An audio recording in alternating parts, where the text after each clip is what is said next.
व्यंजन वर्ण कंपन के अनुसार घोष और अघोष और उच्चारण के अनुसार अल्पप्राण और महाप्राण। तो बात करेंगे एक एक पॉइंट की।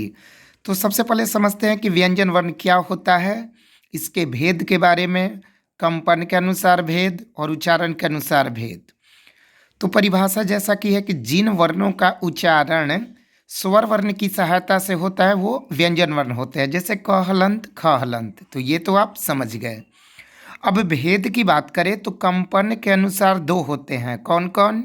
घोष और अघोष। ये किसके अनुसार? कंपन के अनुसार। और उच्चारण के अनुसार अल्पप्राण और महाप्राण।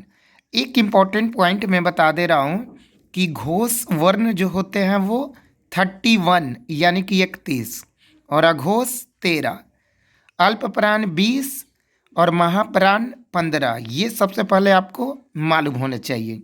अब समझेंगे कि घोष वर्ण 31 कैसे होते हैं और अघोष वर्ण 13, अल्पप्राण 20 और महाप्राण 15। तो इस पॉइंट को बढ़िया से समझते हैं।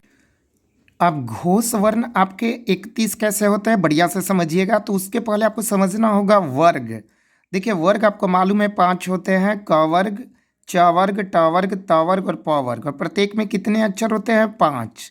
तो घोष वर्ण में वर्ग का तीसरा, चौथा और पांचवा यानी कि घ, घ, अंग, ये वाला आपका हो जाएगा 3। तो 5 में हो जाएगा पस्तियाई 15।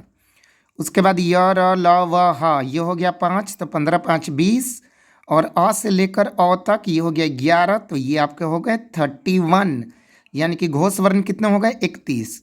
अब बात करते हैं सर यहाँ पे अघोष वर्ण की। तो ये आपके होते हैं देखिए 13 यानी कि पहला दूसरा, प्रतीक वर्ग का पहला और दूसरा तो हो गया 10, तालव्य स, मूर्धन्य स, दंत स 3। तो ये आपके हो गए अघोष वर्ण कितना? 13।